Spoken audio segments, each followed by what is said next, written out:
10 people were rushed to hospital last night in critical conditions after suffering suspected drug overdoses at the Ultra Music Festival in Sydney. It is, of course, the first time this year that the new festival has visited Australia, and as Today Show reporter Gabrielle Boyle found out, there were catastrophic consequences, Gabby.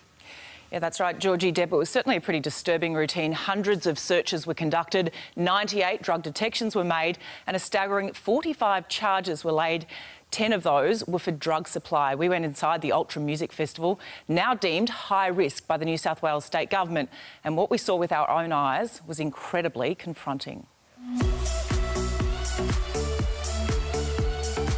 It's called Ultra and it's billed as Australia's premier music festival. Parramatta Park in Sydney packed to capacity for a sound extravaganza.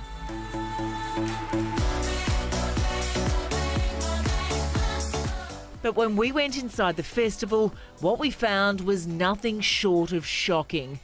Watch as we use our phones to film dozens and dozens of partygoers pulled up by drug detection dogs.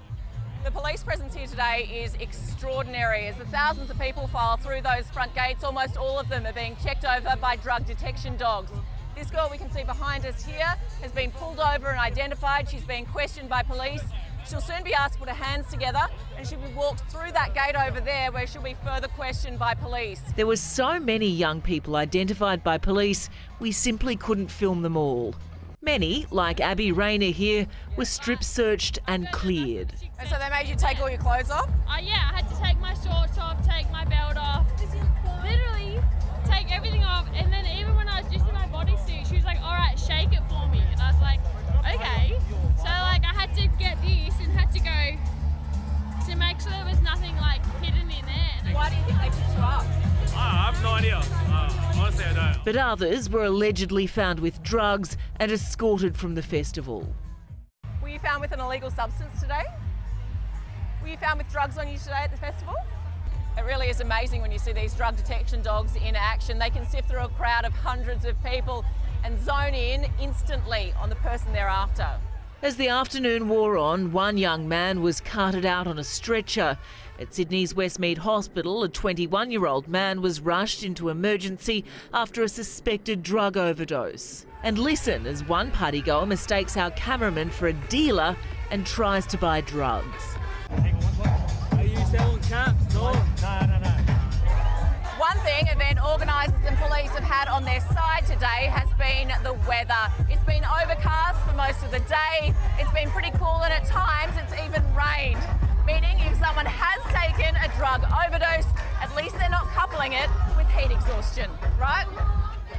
Over the past few months, 5 young people have died of suspected drug overdoses at Sydney music festivals. And while their official cause of death is a matter for the coroner, the state government is taking action and proving unpopular by introducing tough new laws for festival organisers and rejecting proposed pill testing. What do you think about the idea of pill testing? I think it's really good, to be honest. If you're going to take it, that way people know what's in it. I think it's a really great idea. It just allows people to know what's in their drugs, where not having pill testing, they don't have no idea and they just take it. But the question remains, will anything we do ever be enough to protect impressionable young people?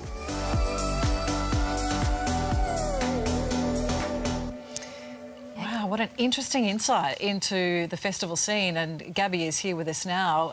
Obviously you've been out the front of these festivals for many years, but this is the first time you've actually gotten inside and done some filming. Yeah, Deb, Georgie, I've been attending these for 15 years or more. Reporting I've seen on them. so many overdoses, yes, but from outside the gates, and this is the first time I've ever been inside, and it's incredibly confronting.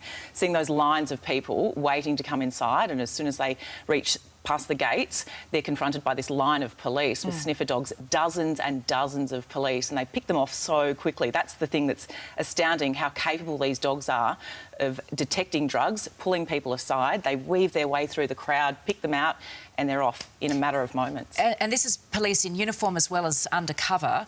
And the presence wasn't just in the festival itself, was it? There were police apparently in streets surrounding this precinct. Absolutely. So Parramatta Park is quite a big area, but But you had thousands of kids and teenagers and young adults coming from the surrounding areas. They were using trains, they were getting in cars, so they were all converging on this one area. So you had police, high visibility in the surrounding streets, but inside was where that absolute police presence was really felt. You had so many uniformed police, but also undercover police, and you watched them pick people out of the crowds, bring them into this cordoned off area, strip search them. You couldn't obviously see that, but then they would come out afterwards and they'd go one of two ways. Some would be allowed to continue in the festival, others would be escorted from the festival itself, and you knew they were the ones that were being charged and would be coming to court in the coming weeks. And we know that people have been dying at these music festivals around the country, and yet the overarching thing that I took out of that is that there is no real fear amongst the young people that you spoke to. It's just this sense of,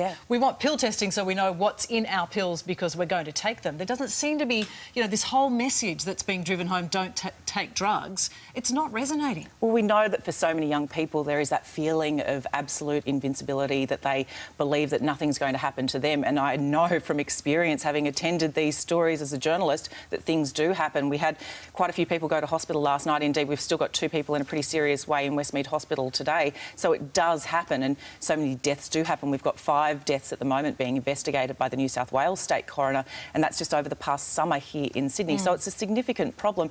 But everyone we spoke to was all in support of pill testing. Young people are saying to me yesterday, we're going to do it. It's not going to change our behaviour, but if we could do it in a more safe and secure way, it would really dramatically improve the experience. So was the take-home message from this particular festival in Sydney that increased police presence prevented deaths? It had a positive effect overall? A lot of the young people I spoke to off camera tell me that they were taking their drugs before they entered the festival and taking multiple drugs before they entered the festival. So in fact, it could have carried in. So in fact, it could have the reverse effect. And that's often what we see, is that they take these pills before they enter the gates because they simply don't want to carry them in. They don't want to get busted when they walk through the gates. But as you made the point, the methods in there in terms of heat exhaustion, it's the heat on top of the crowds, not having the amount of water being provided. That's when we see this sort of perfect, awful storm. Absolutely, and that's what the police were saying to me yesterday. They said, Gabby, we would have had many more overdoses if it had been hotter. It was simply that it was overcast,